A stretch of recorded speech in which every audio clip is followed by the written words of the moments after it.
today's project we're working on is going to be installing the tail boom. And so I've already used some sandpaper and cleaned out the sockets for the boom. And we have the boom out, it's been sanded, good to go.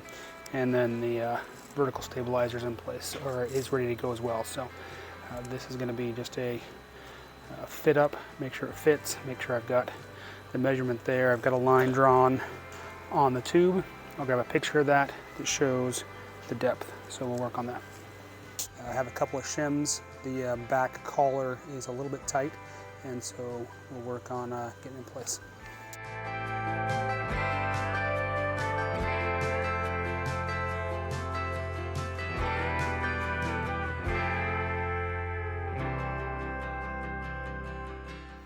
There's a reinforcement collar here on the tube that goes inside the rear collar, so it increases the diameter a little bit, so it's a little bit snug there.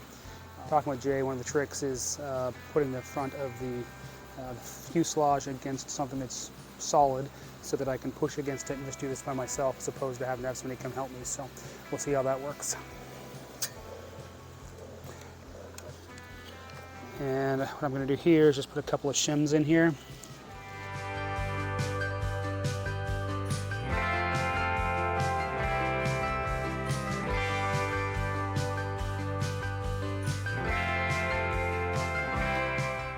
So the next step by the manual is to put on the vertical stabilizer. There are 4 pre-drilled holes that it will sit onto, 2 on each side.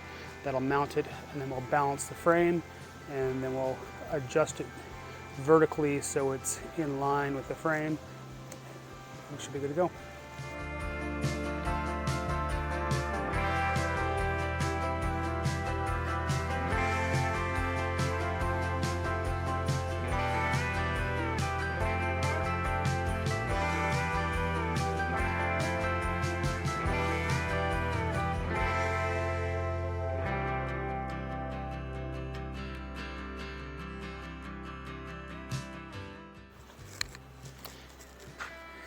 All right, boom's in place.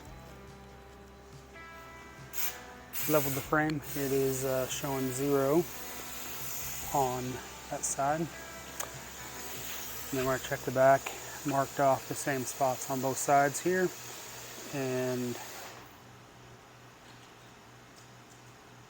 showing 87.65.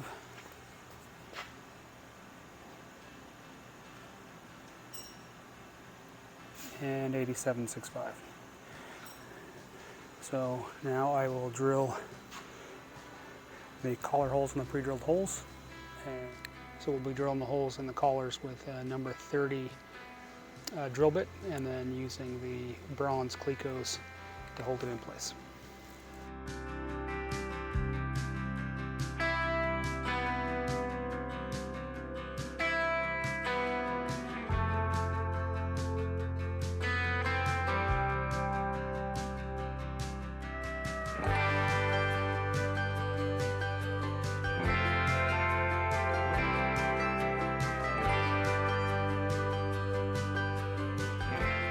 This next project is working on the vertical stabilizer and the Strake.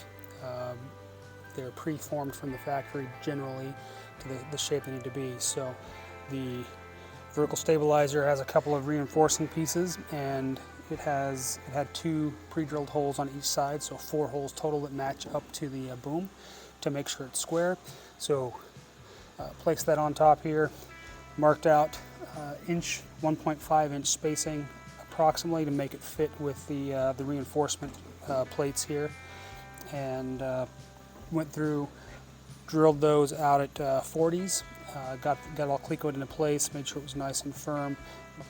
So the Strake mounts on, and so the Strake hits at 67.5. It splays a little bit, and when you try to bend it, it doesn't match. So Jay actually gave me a really good point, which was to decrease the radius of that bend on the table. So that's what I'm going to go do. I'm going to go, I found a piece of stock aluminum that's the same size as the tube.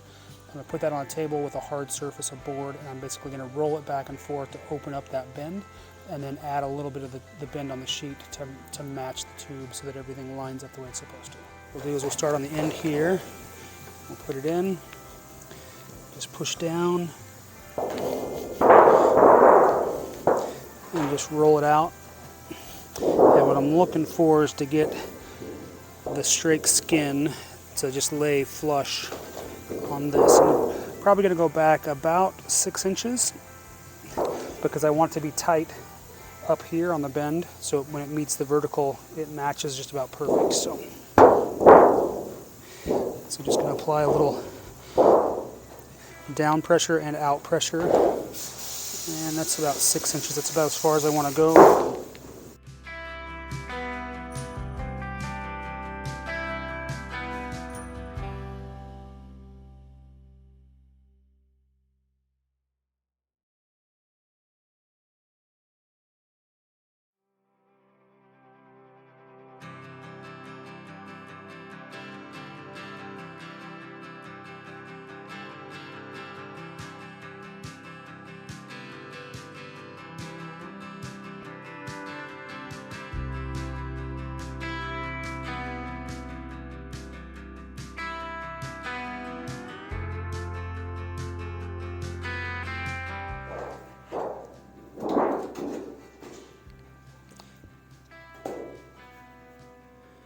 So in theory, it should sit down on that tube just like that and not cause a buckle. All right, so we have the Strake with the radius opened up here on this end. We have the clamp at 67.5.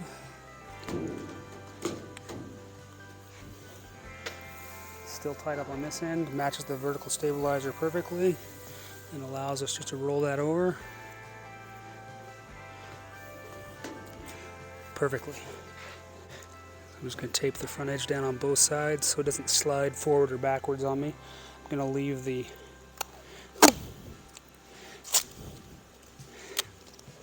clamp here just as a precaution.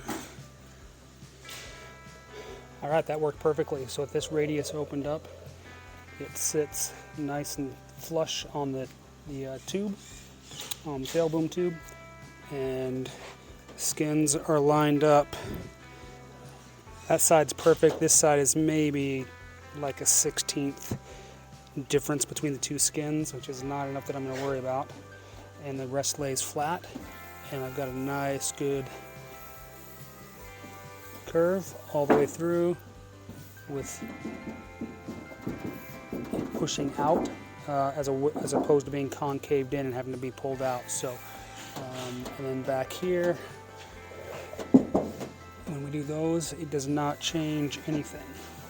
So next thing will be is, now that we've got a fit, I'll pull it off, I'll lay on the table, I'll make my marks as to 1.5 inch spacing all the way down.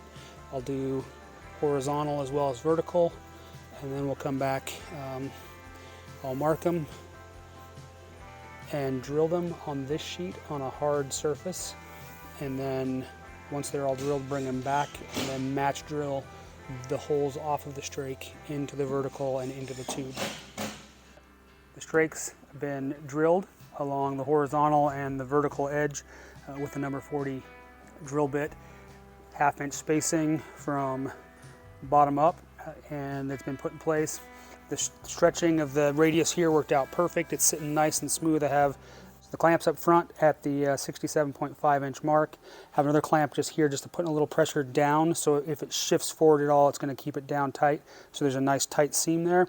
The tape has held it down. There's no buckles. Everything is nice and smooth. So we're going to start drilling. The way I'm going to drill is I'm going to do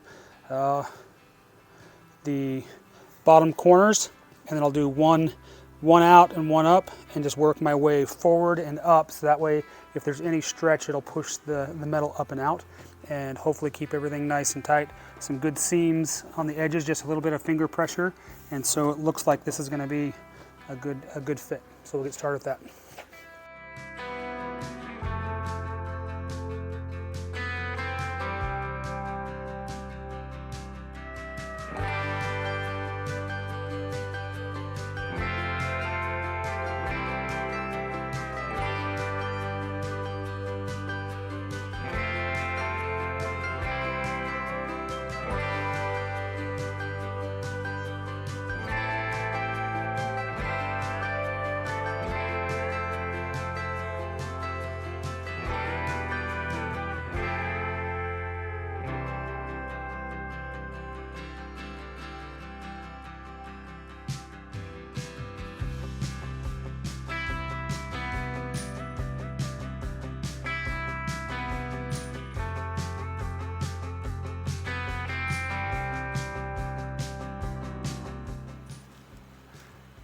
vertical stabilizer is complete and on. When I got everything cleaned up, sanded, and prepped, all the holes were deburred and everything was clean and ready to go. I didn't get the camera set up for that process because I mixed the urolane. Mix that up. Typically you get about 20 minutes of work time. I was right at the tail end of that. It was getting kind of sticky and tacky, but that worked out pretty well for the actual mounting. So got it in place, got the clecos in, and then went through and got it all riveted in place. And so pretty happy with the way the joints turned out. It's a nice tight joint, which means it'll be good for painting. So the Strake seam turned out really nice. When I had it off and was working on it, I rolled the edge. And so when you come up here, you can see that it's got a little bit of a mark right here where it's rolled. It goes all along the edge. And when you look down underneath, it's just a nice tight fit.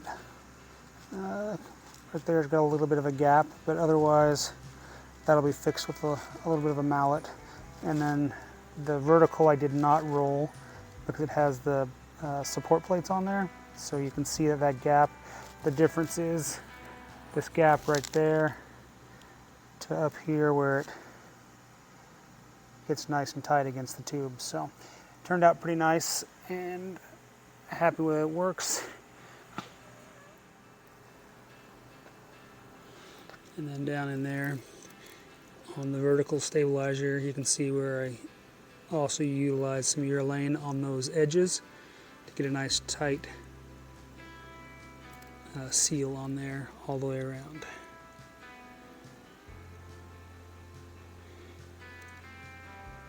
So completed the vertical stabilizer.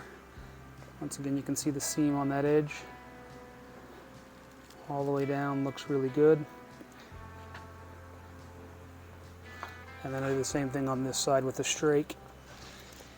The edge is rolled so it has a nice good fit. So overall, I'm super happy with the way the vertical stabilizer went. And you can see that I've got the stabilator temporarily installed right there. I'm working on that installation now, so that's the next project.